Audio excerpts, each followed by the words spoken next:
Welcome to Women in the Nude, where we expose everything except for our bodies. I believe that's your imagination. Thank you guys for joining my second Q&A episode. Hopefully this time won't be as awkward. The first time there were a lot of ums and ms, and I felt weird talking to and about myself for an hour. So hopefully I've gotten over that hump, and I feel like I'm already feeling at it. But, we're going to try our best here. Two things. I cannot pronounce a lot of these usernames, so I'm going to put them in the captions. Otherwise, I will embarrass myself severely. The second thing is I'm not a healthcare professional, so any advice that I give, it's truly coming from experience and personal beliefs. Please consult your doctors or your healthcare professionals before you try anything new or different. Keep that in mind. But I think we should start with the Pretty Little Liars question, because naturally I gravitate towards Allie, and this is a great one. The question is, would you ever play another bi character? Spoiler, the answer is yes. I'm very protective over Allie and that journey, and I grew up with her. I started when I was 12. Pretty Little Liars shot when I was 12, and then we started the first season when I was 13. So I grew up with her. I learned a lot about myself playing Allie, and I got to connect with a community, an amazing community all over the world. The LGBTQ plus community welcomed me with open arms. We were in that journey together. We were all fighting for Emerson, and it's something that I hold very dear to my heart. Allison being able to be her authentic self, finally, after years of trauma and all the crazy shit that happened to her as a character, it was a beautiful thing. And the little family that they made, it was so wonderful to get to that place. And this is kind of a two-part question. There was another question that said, how do I feel about the way that Allie's character ended? And so I'm going to rope that into this one. I am bummed because, like I said, I'm very protective over her. It's a character that should have been protected better towards the end, in my opinion. I think that Emerson and their relationship was always about resilience and about loving each other no matter what and working through things. And I feel like by breaking that, it really just was an injustice towards their relationship, towards their characters, and ultimately to me, towards the fans. So if it was up to me, it's Emerson forever. And I think we're just going to kind of erase that little part. Don't worry about it. The important thing was that both Emily and Allison reached the place in their lives where they could authentically be themselves, love who they want to love, and create a beautiful little family together. With the help of their friends and their families. And I think that is the beautiful part, and the part that should be remembered. Allison was a very complicated character. There were so many layers to her, and I do not take that responsibility lightly, that was a part of her character. The fact that she finally got to a place where she could let herself love somebody was amazing. I would absolutely do it again. I would love to play another bi or gay character in the future. I think those stories are vital, and I'm here for it. So I hope that answers that question. The next question is very hard. How do I build and keep good habits? That is a great question, but honestly, it is one that I will be asking myself probably for the rest of my life. Habits are hard. Well, good ones anyway. Good habits are hard. I think it's all about consistency. It's all about finding something that is a simple step in the right direction. If you know that it's a little thing that you can do over and over and over again, you're way more likely to keep it, and you can build on that. I'm trying to think of a good example. I don't even know. I've worked on a lot of stuff in my life, I promise. My husband's going to listen to this and laugh because, man, there are things that we just neglect sometimes, natural things, just like how are there so many dishes in the sink? You're like, I was so good about it all week. And then it's a bad example, but that is my advice, is that if there is something that is that you want to make better, that you want to change, and it takes something, consistent. The key is always starting small. That was a mess, but I hope that that little thing helps. What is a quality about myself that makes me feel empowered? This is a great question. I had to think about this for a little bit. I think that quality is resilience. I'm not sure exactly where it came from. I think it's probably a mixture of nature versus nurture. My parents were always very supportive of me, and I always, felt like I had people to help me get through things growing up. And then I chose those people as an adult. But I think starting in the industry at 3, there's a lot of rejection that you deal with. There's people constantly tearing you down. You're constantly not right for things. People are constantly picking you apart.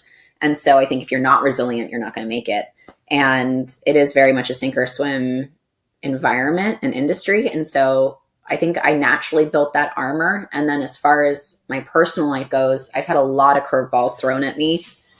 And I think that I kind of like went, I went to bat with it. Like I'm going to get through it. Whatever this is, I'm going to figure it out. I'm going to fight it. I'm going to get through it. And so I would say that resilience has empowered me to continually, work towards being a better version of myself. Great question. And yeah, it's complicated, but I also do really feel like it's something that we should all be asking ourselves. It's a good reminder. Your question reminded me about a quality that I like about myself. And I think that's something that is good to do. It's like, oh yeah, that's a cool thing about me that either maybe no one else has or not a lot of people have, or just something that is a quality that's desired, that is important. So thank you for bringing that to my attention. Let's see. Have I ever felt insecure about my body, and why? Haven't we all? Absolutely, I have. Still do. I don't think something that you ever just kind of get over. It would be nice to be like, oh yeah, you get to a place where like everything's fine and like, yeah, I can do, whatever and not care. I think it's a human thing to care to some degree.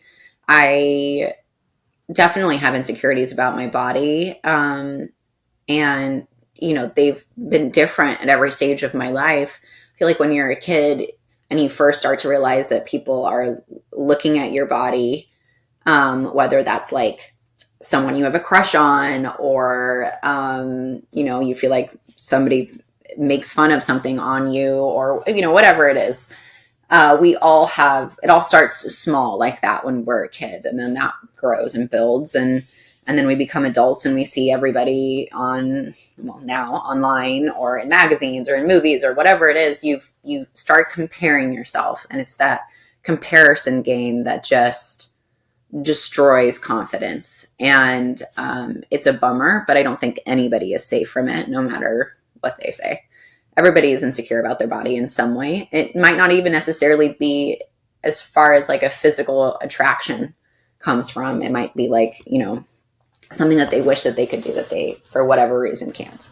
It's a very personal question. We all have those insecurities. And a large part of my PCOS journey was, very frequent, crazy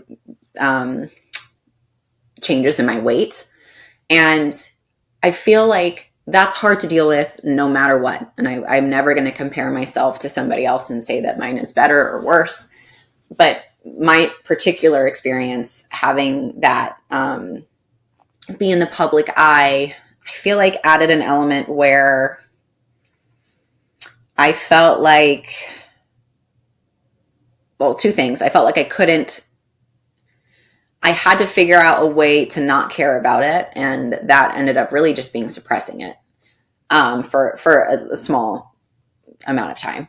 But then I also had to go to work and had to be put in clothes and had to be on camera. And so it was this fight of where I feel like we all kind of do this, where we're like, it's a defense mechanism where we're like, I don't give a fuck what everybody thinks.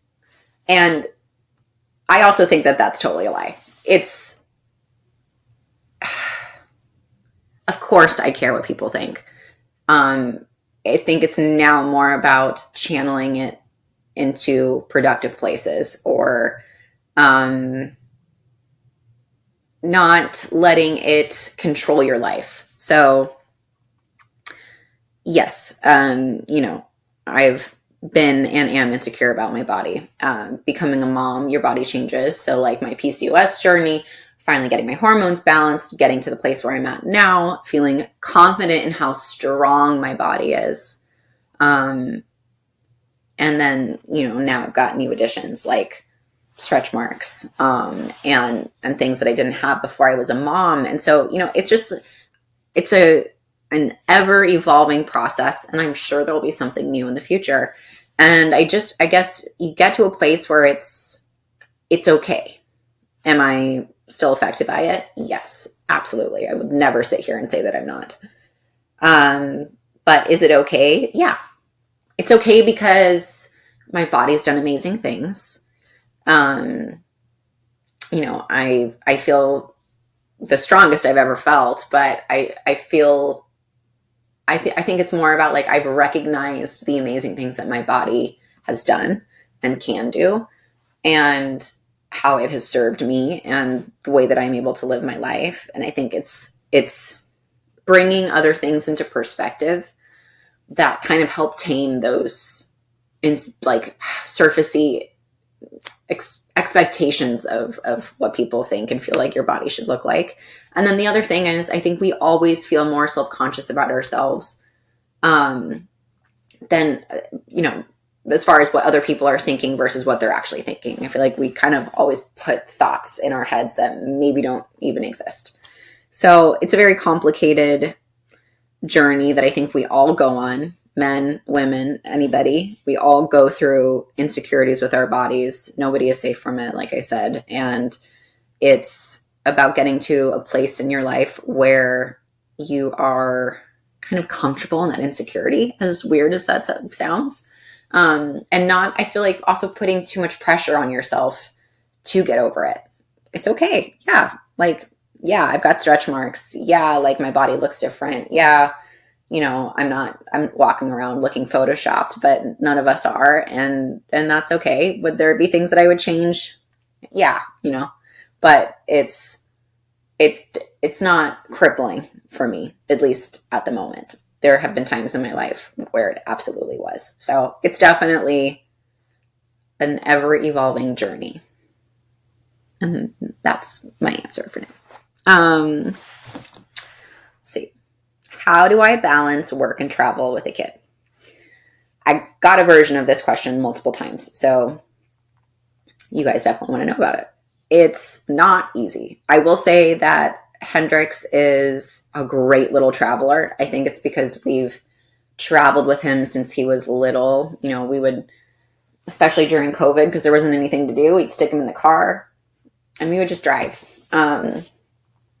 And we've done road trips, and he's been on so many planes. It's ridiculous. And so he's just naturally, I would say, easier to travel with than maybe a kid who hasn't traveled as much. Traveling's hard for anybody.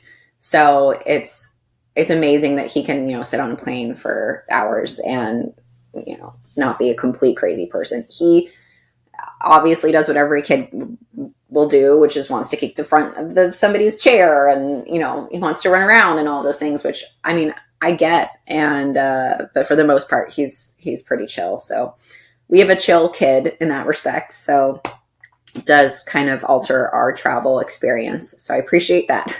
Thanks, Hendrix, for that.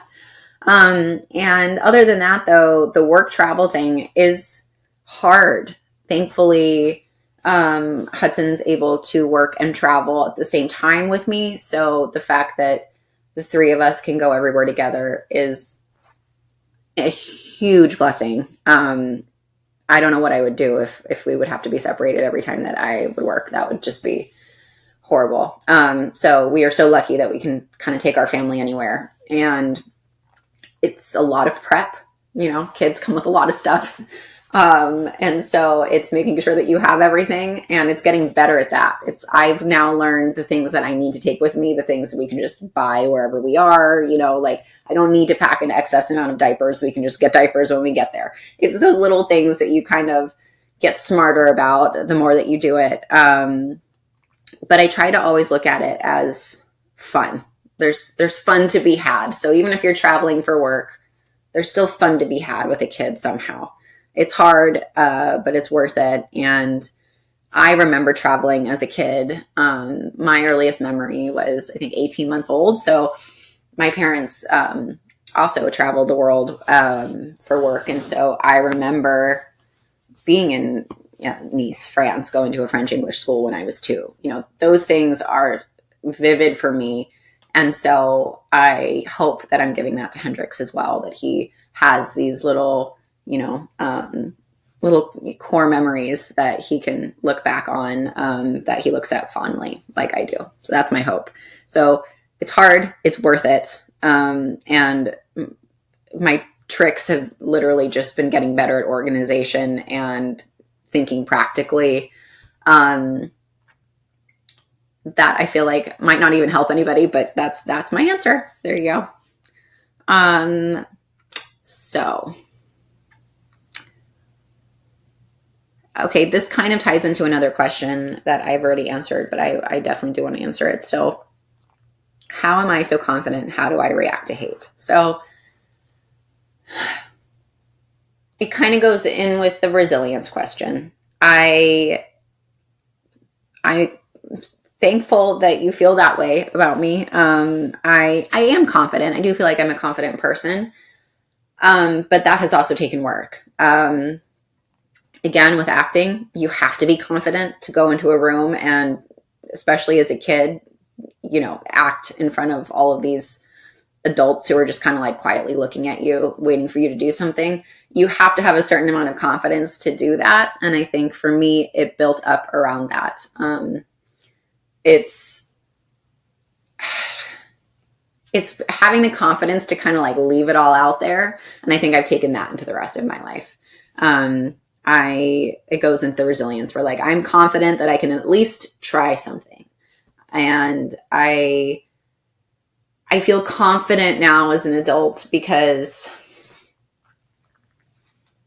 fear sucks, like I still work through little things. There's definitely things that I'm sure still fear that I can't think of right this very second, but like it's a confidence boost when you get over something that you thought you couldn't do that you can. And again, with the habit thing, it's little things. Everything is like a little baby steps to get going in the right direction. I am definitely not confident always. Sometimes there are times where I feel inadequate or feel like something isn't my strength. And that's okay. Being confident all the time is suspicious. I think that's ultimately called narcissism. So there's a very big difference between the two. I'm confident that I can figure something out. I feel confident in the fact that I can at least try something. And I think that's what's important. As far as reacting to hate, that's a really tough one. Hudson, who just obviously is with me 24/7 pretty much, he definitely sees my true reaction to people giving me hate versus what I put out there. And I say that because everybody processes negative reactions or attention differently. My preference is to talk about it with somebody that I trust, process it, and handle it from there. So Hudson is the person that I trust the most. And so if I see something that has made me upset, I talk to him about it and I give my true feelings on it. And then he's really great at listening and offering advice if I ask for it or need it, and giving me that reassurance that, I would say 99.9% of the time, anybody that says something to you that's super negative is also incorrect. So it's helpful to have somebody to talk to. That's the biggest thing.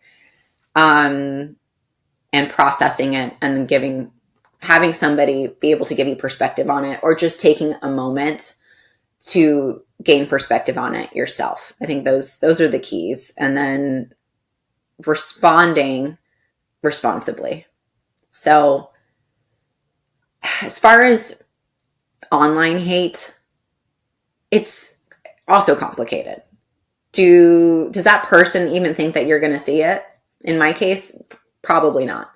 I feel like there are a lot of people that hide behind their keyboards, and that's such an old thing to say now. I guess it's still a keyboard on a phone. They hide behind their phones or their computers, however you want to put it. And they comment on things or they say things, and I feel like so much of the time they don't even think that you're going to see it. It's like an outlet for like saying a snarky comment, or like for whatever reason it gives them quick gratification. I don't know what it is really. But I think it's nasty, but I think it most of the time comes from a place of them, like they would never actually be able to say that to your face. I still think that stands, that most people that say shitty things to you online would have a really hard time saying it to your face, which is pretty cowardly. I also think that most of the time it, like I said, for gratification, it makes them feel good in the moment, makes them feel better about themselves. So with that perspective, their comment doesn't matter. When somebody says something to your face that is full of hate, that is a totally different story. And again, this is a very, a personal thing. It's a personal way to handle it. I've grown up seeing lots of different responses to hate or to threats or to arguments. And out of experience, to me, the best way to handle any sort of hate is de-escalation. You are not any less of a person for diffusing a situation or understanding that there is no good to be had in that situation. I think there's a difference between setting a boundary and standing up for yourself than violence. And then on the other flip side, letting something bad happen because you are afraid. It's a spectrum. And I don't think it ever helps anyone unless you are protecting somebody else to engage in hate. I think it is always a better decision to de-escalate a situation and remove yourself or remove people that are that shouldn't be in that situation. Again, I hope that helps. I don't know. I feel like I'm just saying things now. How do you deal with guilt of outgrowing people? This is a great question. And it's also a very difficult question. It's a very personal question. Everybody feels differently about this. A human reaction, and also maybe a generational reaction, this previous generation. Usually people, I feel like, especially when it comes to family or people you've known a long time, there's this this feeling of guilt or responsibility to stay in those relationships. And I think that's really unfair and negative. I think that recognizing that some relationships are worth working on and some relationships aren't is very important for your own mental health. Family is difficult. It always is. Family is never easy. And I feel like we are often really guilt tripped into being close with family members because they're your family, because they're blood. And often that leads to a lot of negative situations. And it kind of just gets worse with generations unless it's fixed. I think that no matter if somebody is blood or not, they still need to be respectful. They don't get a pass because they're family. They don't get to hurt you and, abuse your relationship in whatever capacity because they're family. That should not be okay. I think that every relationship needs to have its boundaries, and there needs to be respect in those boundaries. There needs to be love in that relationship, platonic or not. And you don't have to be in everybody's life, and they don't have to be in yours. So if there's so much history there and you don't feel like you can get over it, and you just feel like that person either doesn't respect you or wants too much from you with nothing in return, or is wanting you to become something that you're not for their own benefit, or doesn't like the change, the good change that you're doing in your life because it's inconvenient for them. If any of those things sound familiar, work through your guilt and move on out of that relationship, because it is not worth it to stunt your own growth just so that you can be somebody's like minion or convenience or shoulder with no actual return. Like, friendship is about community, not about using people. So I think that's always something to keep in mind. You are human to have guilt, because that means that you not only actually felt something for that person, but you also are, you care about their feelings to a degree that you don't want to hurt them, even though they're hurting you. So you're human. Congratulations. Good job.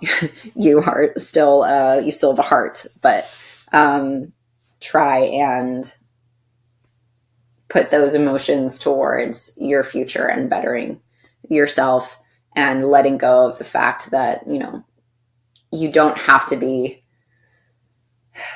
100% there for everybody all the time. And often those types of people will end up gaslighting you. They'll make you seem mean, make you feel like, you're abandoning them, or that you've changed for the bad, or, that you're fake, or whatever they want to use. But if you know that you are doing it because it's an unhealthy relationship, you are in the right. Okay.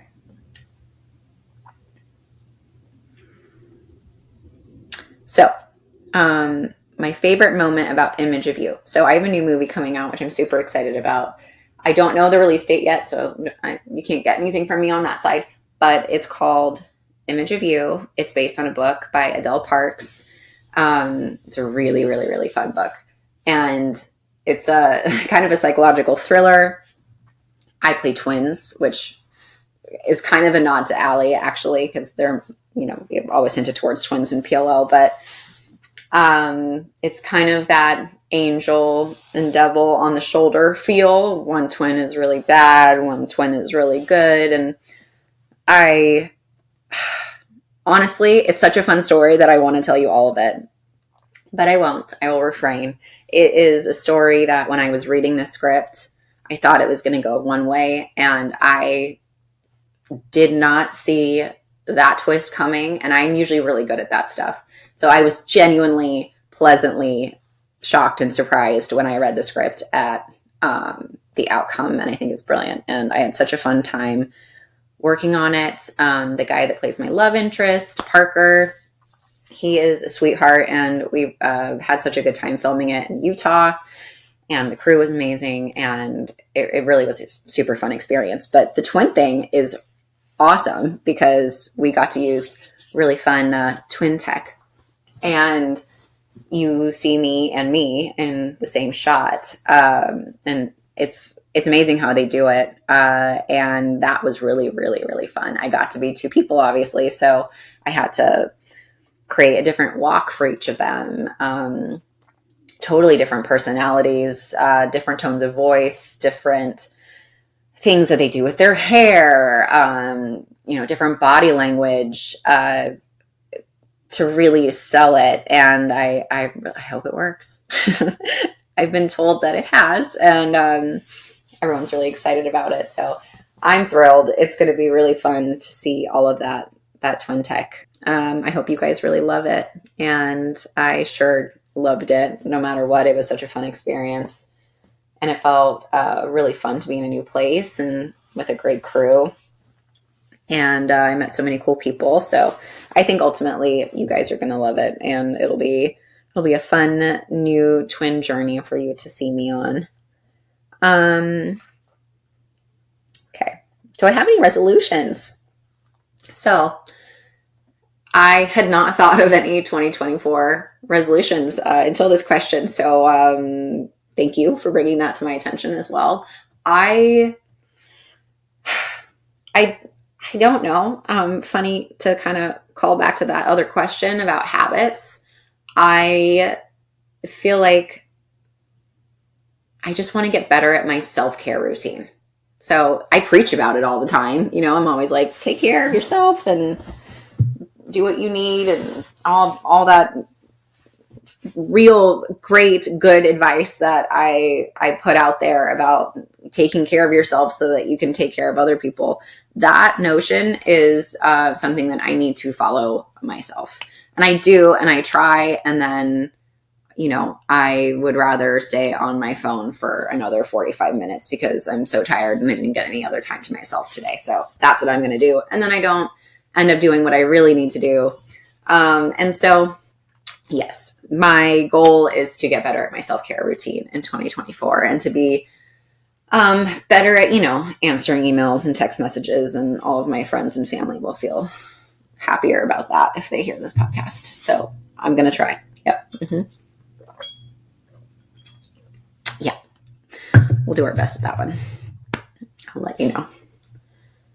How did I come up with Women in the Nude? So I came up with the title because I just love when women are kind of bearing it all, not necessarily their bodies, but when it's like unfiltered, unedited, the real story, nothing sugar-coated, whether it's their experiences, whether it's themselves, whether it's their thoughts on like what they want to be or what they know that they can't be, whatever it is. I love building a community of women and listening to women talk about things on the real. So I thought, well, let's just create it myself. And I'm so glad that I did. It's been such a fun journey to go into that question. What is my favorite part about making a podcast? It's about connection. So it's not only being able to connect with all of these really cool women that I have on my podcast, it's also about connecting with you guys. So I kind of struggled creating a community of women when I was younger. I've spoken about this briefly, but Jalen, my best friend, she was like my consistent girlfriend. And I gathered really cool women along the way, but I always connected with guys more as like a teenager and young adult. So when I became a mom, actually a little bit before that, when I was dealing with PCOS and very women-only related things, I realized, oh, it'd be really great to have some like women to talk to about this that have either gone through it or are going through it or, you know, have some sort of insight. And so I realized how important female community is. And I started seeking more and more cool women around me. And I relate that to podcasts as well, because it's a place to listen and learn from women that maybe not have the same experience, but have expertise in life that you can, you know, relate to yourself. I'm kind of rambling a bit about this, but yeah, I realized how important community is, and how there are things that, you know, you just can't always tell guys or your spouse or, you know, your guy best friend. Like sometimes you need to speak to a woman about it. And so I wanted to create a podcast where that is possible, where you can find somebody and something that inspires you, and you can learn that you're not alone in some of the things that you're going through. So I think that's very important. How can women accept their bodies in a society focused on perfectionism? This kind of also relates to the other question. This is it should be such an easy question. It's not an easy question. I wish it was easier. Society has made it almost impossible to accept our bodies, because I was actually just thinking about this the other day. I read this really hateful thing that somebody had written on another girl's page about the way that her body looked. And there's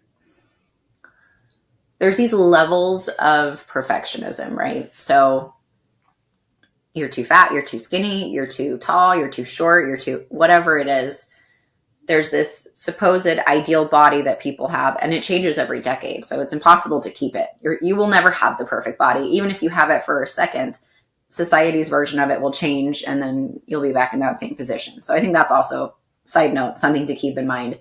That body is unattainable, and it shouldn't matter. Bodies are amazing and beautiful and in their own right. There will never be only one to have. That's the other thing to remember. Not one body is the perfect body. Bodies are amazing, and it's okay that yours don't look like whoever is hot at the moment. But regardless, this girl that this other girl, unfortunately, had commented on, they were insinuating that she got plastic surgery. Her body looked, quote unquote, perfect. And it made me think. I was like, okay, so we're stuck between a rock and a hard place, because we have to be a certain height and a certain weight and a certain circumference in each area of our body. But it has to be natural. If it's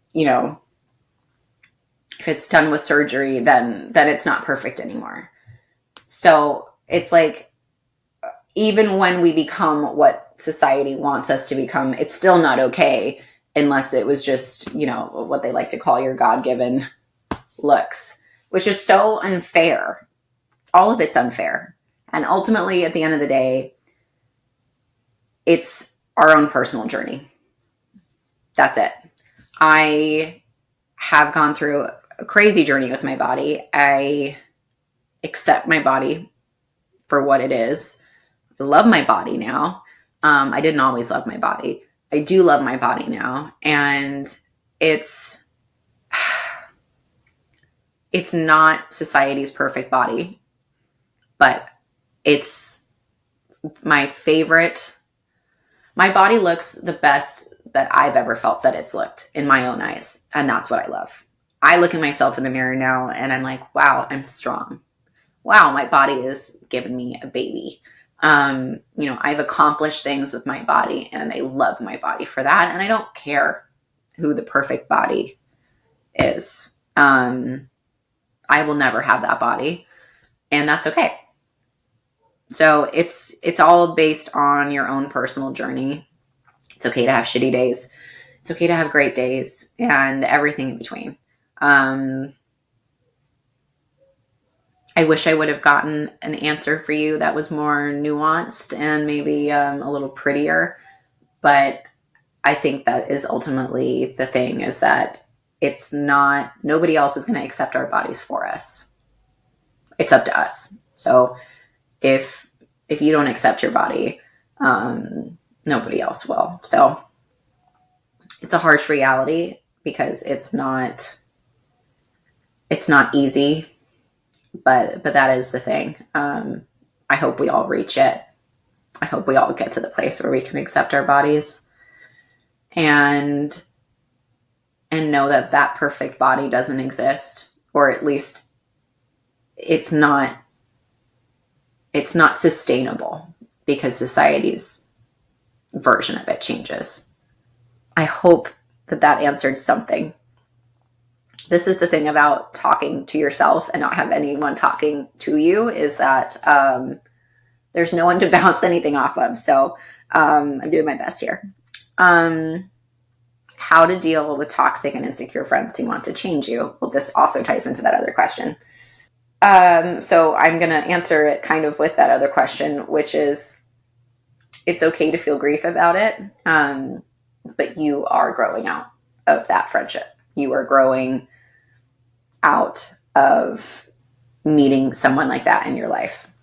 Insecure friends, it's a hard thing, right? Because we're all insecure to some level. We just are. But it's how we handle it. So everyone's insecure about something. And if you've got really great friends around you, those friends are supposed to support you when you need it. But if that person who is insecure is trying to bring you down based on their insecurity, that's not okay. That's not how that's supposed to work. So you're not supposed to feed somebody else's insecurity for their benefit. That's toxic. That is a toxic relationship, and that is not a friendship. You're just their punching bag, and that is not fair, and it's not right. So as women, helping each other get through things, helping each other with our own insecurities is a form of sisterhood. But as soon as it turns into that toxic space, it's not okay anymore. And it is not your job to fix that person or to be there for that person if it's affecting your mental health. And if you can't talk to that person and find common ground and get through it, then you are absolutely valid in taking a step back and walking away from that person. I think the best thing that you can do in that situation, if you don't want to lose that friendship, is to be open about it, which is the hardest thing to do. If I've been in this situation multiple times and always deal with it in some shape or form, I think it's a boundary thing. You either set a boundary, and if that person isn't okay with it, well, then it's on them. Even if that's necessary, it could be an unspoken one. It could just be like, you know what? I don't need to call that person all the time. Or I don't need to ask them to hang out, every weekend. Or maybe I don't go to them for that thing. Maybe I go to a different friend, and stop making that person one of your closest go-tos. Sometimes that's a start, and you can see how they respond to that. Or you're very open with it, and you come out and basically say, hey, I don't like the way that you're treating me. You're trying to change me, or I feel like you're taking advantage of our friendship, or I know that you're acting this way because of X, Y, and Z, and it's hurting me. So I need this to change, or we need to figure something out. Those, I feel like, are the best ways to handle it. However, you might not get the result that you want. And that's something to be aware of starting that journey, which is most of the time somebody's going to get defensive with those types of things. And so if you can be ready to set more boundaries, or understand that it's in their court to continue the friendship, and you might lose that friendship based on their reaction. I feel like those are the best ways. It would hurt easy. So that helps too. How to deal with PCOS mentally. So I feel like the PCOS mental journey is just as hard, in ways harder than the physical journey, for multiple reasons. Mentally, you feel like you're battling a battle by yourself, because your body is wreaking havoc, and it's hard to explain to people who don't know what it's about. You often feel like doctors aren't listening to you. It often goes undiagnosed. You feel like you're going crazy. It's this feeling of not being validated, and that's frustrating in itself. If you have PCOS that shows on the outside, like excessive hair growth or excessive weight gain, or acne, like cystic acne, those things, because those are so visual, it affects you mentally in that way as well. And, you feel like everybody is can see your illness essentially. And it's very violating. PCOS is a very violating disease. And that is extremely, extremely difficult for your mental health. And it's really the only thing that helped me was talking about it with people that I trusted, vocalizing what I'm feeling and of writing it down and knowing that like I cannot be crazy. Like these things are happening to me and what I'm doing versus what I'm getting is not adding up. And also, you know, often the medications or the things that we're put on for PCOS can make us feel weird emotionally. Birth control is one of those. It can make you feel crazy. So that adds to the mental strain of PCOS. Also, your hormones in general being messed up with PCOS makes you react in a different way. And so, you know, that battle is extreme. And to me, the only way to master that is to find good people to talk to, people that you love, that you're close to, a professional, and never stop trying to find a doctor that is right for you.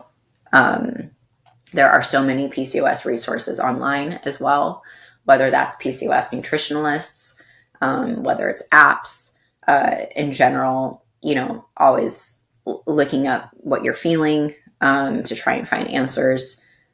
That is the way through the PCOS craziness, is community and resilience to figure out how to maintain it and make it better and hopefully get to a place where it's dormant. You are not alone. I will always be on this journey with you. That's for sure. I think that's probably a good way to end this episode. You guys, there are so many here and I love it, but I think we're going to cap it here for this episode and we will do many more. I just want to say that with this podcast, I have felt so much warmth and I really enjoyed it. It's never felt like a chore. It's never felt like something that I've regretted starting, because you guys are so wonderful and open with me, and I'm so thankful for that. And I have some really cool guests coming on in the next couple weeks, people that I've wanted to talk to from the beginning. So you know, we're not going anywhere, and there's plenty of amazing women to hear from soon. And always comment questions on Women in the Nude podcast page on Instagram or my Instagram. I am looking out for them, and I will do my best to answer questions and topics that you care about. Much more to come. And just thank you for listening to Women in the Nude and being a part of this community. Until next time. And that's a wrap on another empowering episode of Women in the Nude. The conversation doesn't stop here. Stay connected with us by following us on Instagram, Women in the Nude Podcast, for behind-the-scenes sneak peeks, thought-provoking quotes, and updates on upcoming episodes. Subscribe to us on YouTube for full-length video podcasts, Sasha Pieterse, as well as visiting our website, Women in the Nude Podcast, for more resources and past episodes. Thank you for joining us on this naked journey to wellness and self-love. Remember, vulnerability is strength, and by sharing our stories, we empower each other. Special thanks to my amazing producer, Hudson Sheaffer, aka my hot husband, for making this podcast possible.